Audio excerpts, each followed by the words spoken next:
Hey everybody, welcome back. We're on Unit 4, the financial sector. We are on the loanable funds market, which is subunit 4.7. This is part 2. This is supposed to be a little bit more of a streamlined video from part 1, okay? Part 2, this part, I'm just showing you my approach, the way I teach the loanable funds market, and that is it. I'm not going to show you all of the complexity, okay? First, let's start from the beginning, okay? For the most part, for all intents and purposes, in macroeconomics, we use the term financial market and loanable funds market interchangeably. Totally cool to do that. I also say it's not bad for students to think of banks, okay? That banks are in this red circle. They're the ones that are making this market work. They're bringing borrowers and lenders together. Banks are what we call financial intermediaries. They are market makers, okay? So banks right there. Now, let's go through our four of our 5 macro aggregate actors that are interacting with this market. First, I've got households, okay? Households are suppliers of loanable funds. That's super important. In fact, I'm going to go ahead right now and put right here, households, HH for households. They are suppliers of loanable funds, okay? Why? Because they are net savers, okay? So I've got households supplying loanable funds. Businesses, for sure, they're our number one demander of loanable funds, i.e. financial capital, okay? You can see that this is the money, by the way. This flow right here is the money. This financial capital coming to businesses demanding those loanable funds. So my number one demander is businesses. Now, let's talk about government. Government, they often run deficits, okay? The United States has ran deficits most years. There's been a couple of years, like in the late 90s, maybe early 2000, where they were running a surplus for like a year or two, but that was it. For the last like 30 or 40 years, 95% of the time they're running deficits, okay? So what governments generally do is they demand loanable funds. They compete with businesses, okay? Government is competing with businesses for loanable funds. They need funds. They're running deficits. Their government outlays are greater than their taxes, okay? So they need more money. They're going to go to this market and demand loanable funds.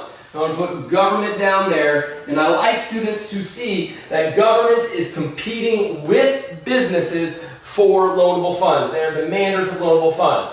Now let's talk about the rest of the world. Okay, the rest of the world I handle kind of interestingly. Okay, I want you to kind of remember that savings is primarily supposed to fund business investment. And so how I want you to think about it is you'll hear of like problems that talk about capital inflows, money from the rest of the world coming into our financial market. I want you to think that is augmenting savings. That is, so if money's coming in, that's additional supply of loanable funds. That's an additional supply of loanable funds. So if we get an increase in capital inflows, we want to shift the supply to the right.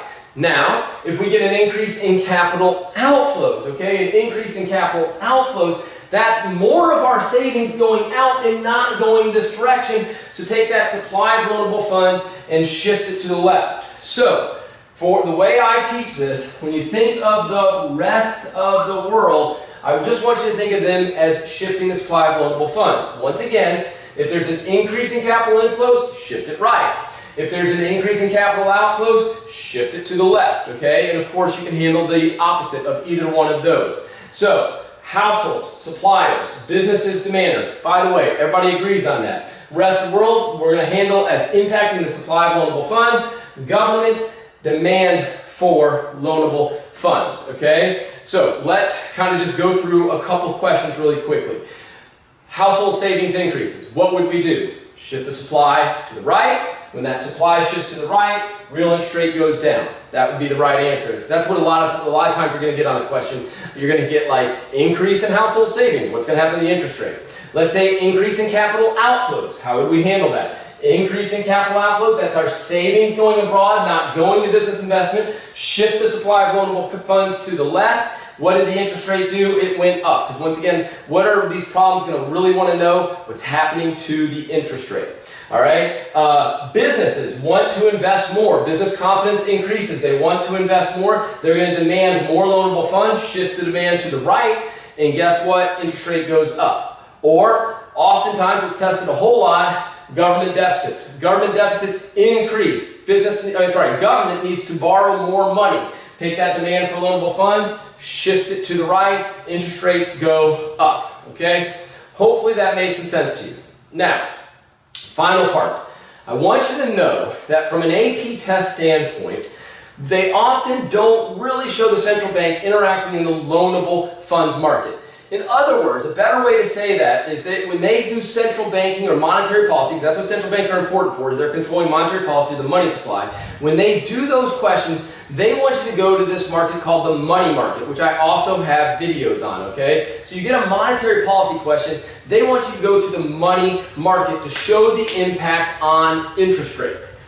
However, I don't mind if a student shows central banks interacting with this loanable funds market. It doesn't bother me. And if you want to do that, and I don't have a problem with that, that central banks I want you to think of as changing the supply of loanable funds. What will central banks do, okay? I'm going to put central banks, remember in the United States that'd be our Federal Reserve. Central banks during bust times are going to push money into banks. They're going to push money into banks, increasing the loanable funds in banks. Well, the technical term is the central bank is pushing reserves into the banking system so banks can make more loans, okay? So bust times, they're going to increase the money inside of banks, shift that supply to the right.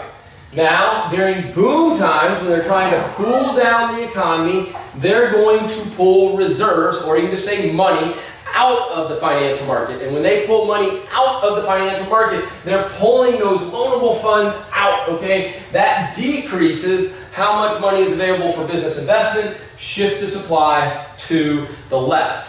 That's how we're going to handle it, okay? Let's just go straight through it one last time. Households, suppliers, rest of the world affecting the supply. Central bank affecting the supply. Governments affect the demand, businesses affect the demand. We keep it nice and simple just like that. Hope that makes sense to you. We'll see you in the next video.